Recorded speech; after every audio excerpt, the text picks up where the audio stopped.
So this work has a very, very powerful effect on the individual doing the work, and not just on the individual, but it helps all the subsequent generations. So many people feel that they inherit some kind of disturbing pattern.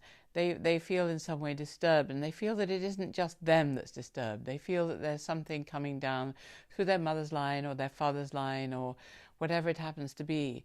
And this is true, it does, and it will not stop with you. It will not stop with us, but it goes on down the generations. So if we have children or our siblings have children, it goes on and on and on until we intervene, until the person who is aware of it does the work and then stops the pattern for the subsequent generations.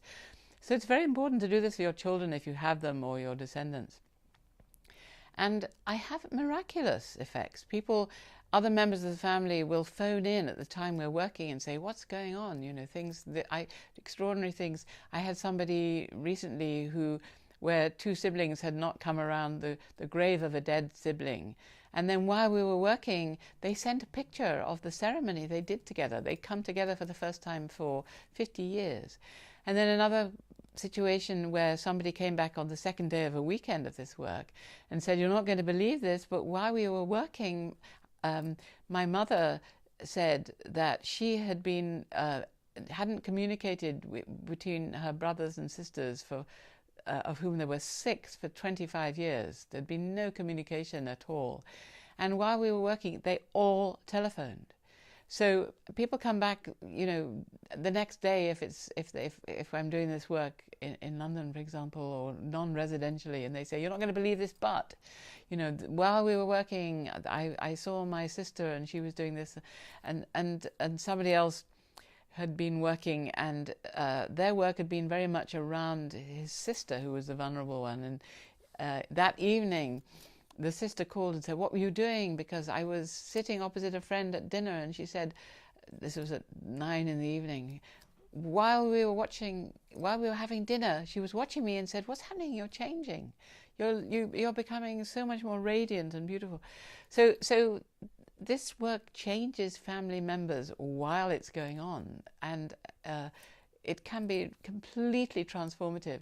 And what's more, every time you do this work, something else is revealed. So it's like peeling away the skins of the onion. People come back many times because every time they work, something new emerges, something completely unexpected, something left field, something you never expected.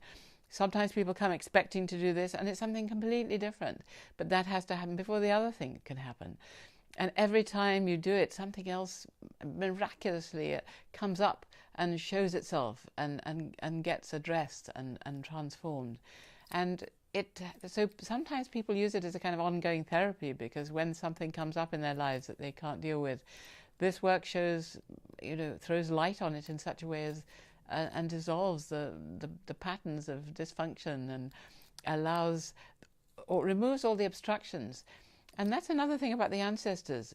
The ancestors, as I mentioned, the ancestors only are able to help if we acknowledge them, because they have no agency. But what they do have is the ability to obstruct our lives and to be like clamorous children trying to get our attention by just making things not work right, until we wake up to the fact that we actually have to honor them. And then as soon as we do, everything is, all the obstructions dissolve, and things unfold in a kind of magical way.